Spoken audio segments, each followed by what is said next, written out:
Hello friends, I made this far. My name is Lauren and I am a artist, art ritual facilitator, tarot reader, and witch that's into the magical who also talks about, you guessed it, toxic spirituality. If you've never been here before, hi, hello, welcome. I hope you will stay, like, comment, subscribe if you resonate with what I say, and if you don't resonate, feel free to let me know. This is the internet where you can argue as much as you like. Scream into the void as a treat. And if you have been here before, hi, hello. It is so good to see you again. I feel like the topic that I want to share today is one that might rub some people the wrong way. So I just want to give the caveat before we dive into the content. Anytime I talk about toxic spirituality, this is not intended to be a attack on you, on your beliefs. It's much more of a critique of how these concepts, systems, ideologies can be used to actually harm those around us. It might even harm people that we know or ourselves. As always, please know that this is all my opinion. And of course, if you want to kind of understand a little layer deeper, I'll link my Honest Grifter video at the end of this, because this video is going to be very much connected deeply to what I already shared in that video. Manifestation. Is it problematic? So it really depends on who you talk to, and it also really depends on how it's being used. The concept of manifestation is very simple. It's this idea of kind of using your energy and intention to call in specific things into your life. And I will say that I even teach a workshop around manifestation called Calling It In, where we do a meditation, trace our hand, and fill it with all the things that we are filling our life with, our calling to the palm of our hand, bringing it into existence for ourselves. So even though it can be used in a very negative fashion, I think generally speaking, majority of folks that practice manifestation are not doing something that's harmful to others. Just getting that out of the way. Manifesting is not problematic on its own. However, like most things that we've seen that I've talked about in the spiritual community and other toxic spiritual traits, it's not the thing itself, it's how it's used, which is why I made that whole video about purity culture, talking about cleansing your yoni. No problems really with focusing on healing your body and doing things for yourself. However, if you feel like you need to do that in order to be cleansed and you need to invest a whole lot of money, that's fucked up. That's problematic. So what is it about manifestation? Well, manifestation is a word, and manifesting is just a big buzzword right now. You'll see a lot of coaches using it, spiritual practitioners. In my own culty coaching program that I got out of, they definitely use that term. So how does a very neutral or even positive word like manifest become a problematic buzzword? Buckle up, friends, because this is going to make us a little uncomfy, because I'm going to be calling out specifically white women. And yes, I am a white woman, but the people I see misusing this word the most tend to be white women within the spiritual realm. Just gonna call a spade, a duck a duck. If it quacks and it waddles and is buoyant, it's a duck. And this is one of the things that we as a spiritual community need to be calling out more. There's misappropriation of ideas and concepts, and there's even exploitation. When it comes to spiritual small businesses that are geared around coaching, you will hear this buzzword so much. But why is it problematic? And especially, why is it problematic the way that white women use it? The reason why I find it really problematic is because for a lot of people who use it in the coaching industry, the white femme coaching industry, there's so much focus on, I manifested it and so can you, without checking one's privilege and what circumstances might have allowed that person who is offering a course or a coaching program or an ascension or a spiritual vibration raise. Once again, these are all things we can't actually measure. Without understanding the nuance behind how that person specifically of a place of privilege was able to ensure that they had access to that more than others. I'll give you an example from my own life of how I did not bring myself awareness to my own privilege until someone might have pointed it out to me. So we love examples here. So let me just give you mine. My first year of teaching in inner city, I was an art teacher and I really struggled. A lot of first year teachers have a bonkers fucking time and it's not fun. A lot of people at the school that I had worked at were fired throughout the year. And I was really convinced that any day now it was going to be me. But not only did I not get fired, my contract was renewed for 2 more years following.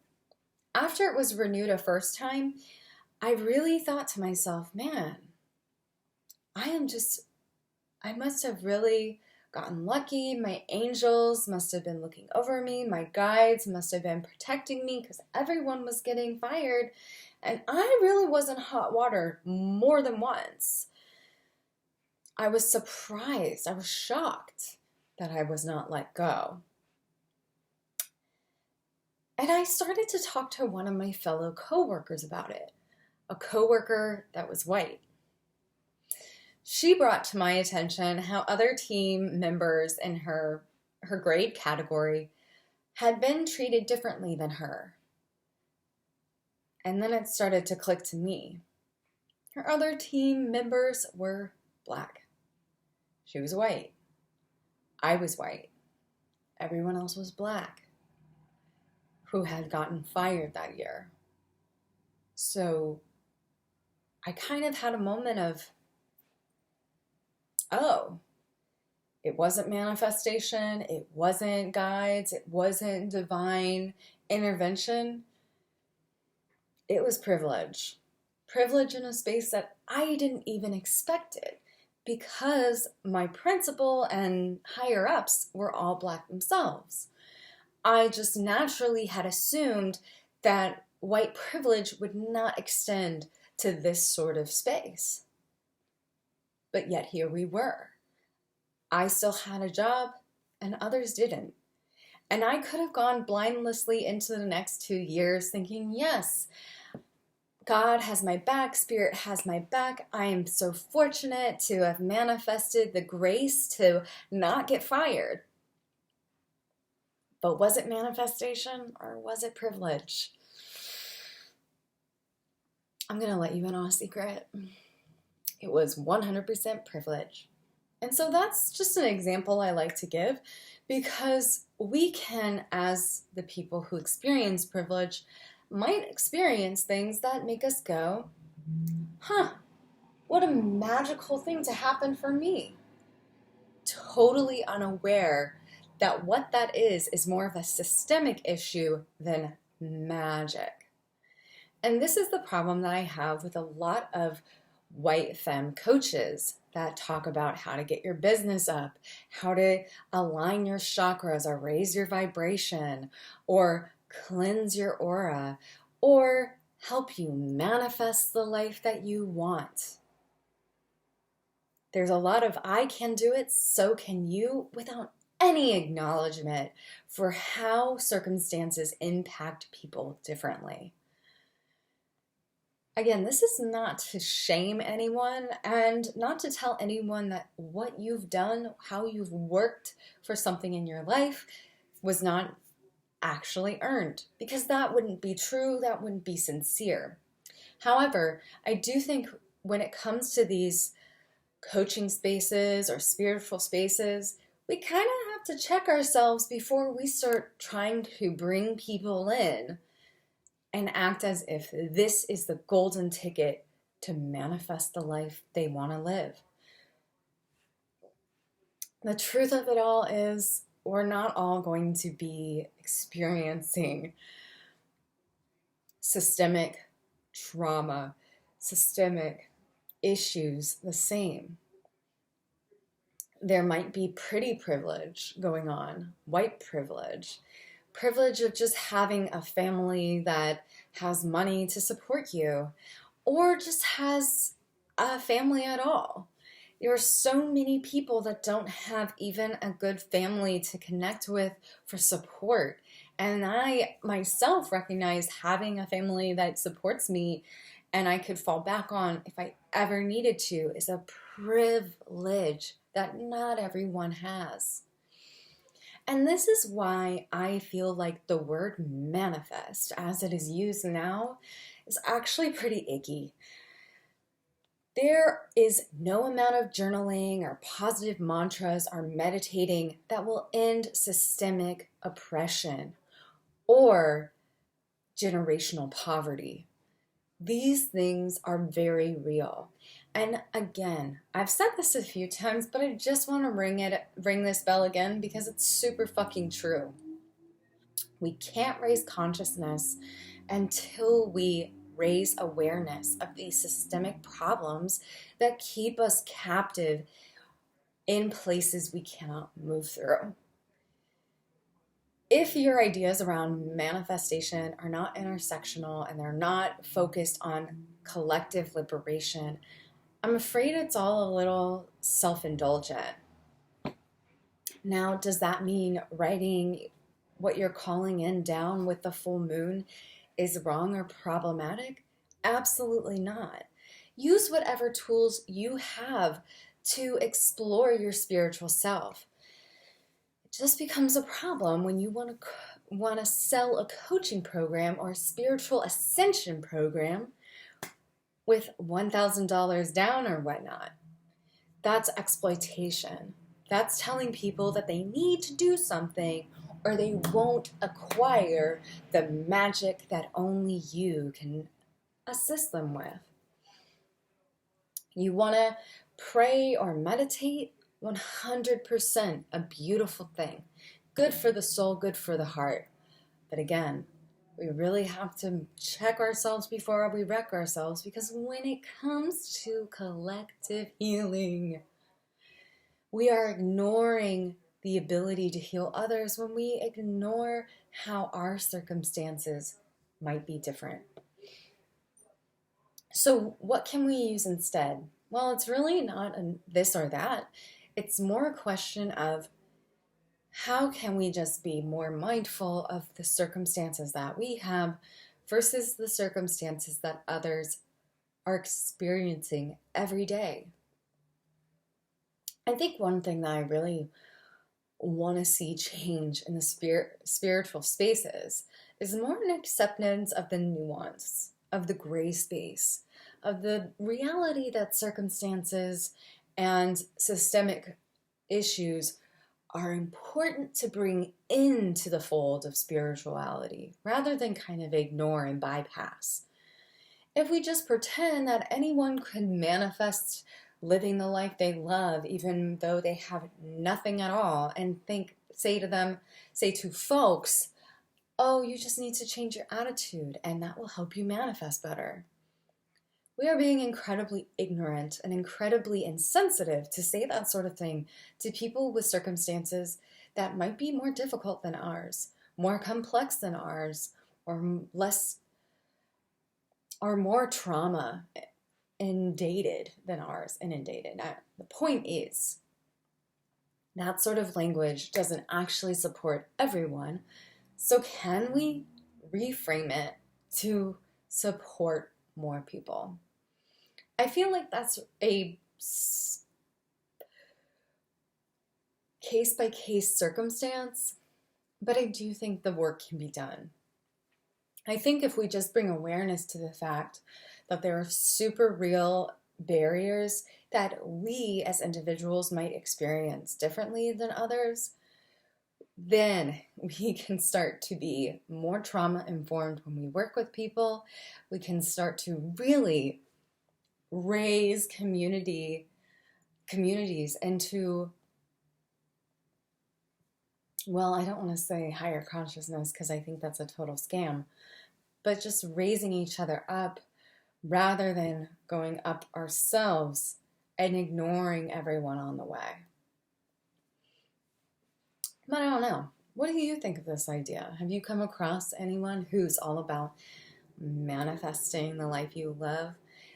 Just manifest it, babe. It's such a boss babe sort of word or way to use this word. Again, this is a concept that on its own is not icky. But yet here we are. People ictified that shit. I'd love to know your thoughts down below. Do you have a problem with the term manifesting?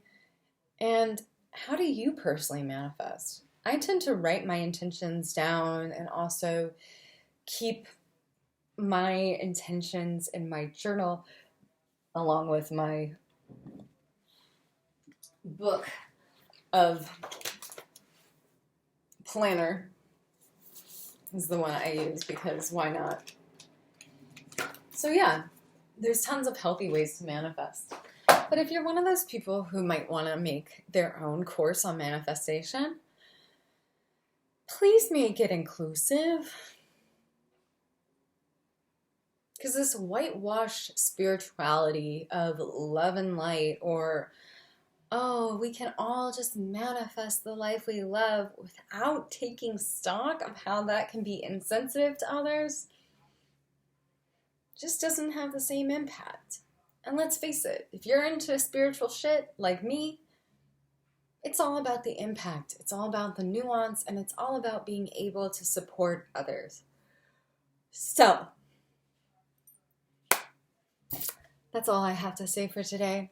Until next time, make sure to take care of yourself, drink lots of water, check out the links down below if you want to connect with me on all social media platforms, and or find out where you can get the Big Feelings coloring book that will be online starting October. I love you so much, and I'll see you next time. Hopefully, make sure to share this with someone you love, lust, and hate, or all of the things. Yeah. Bye-bye.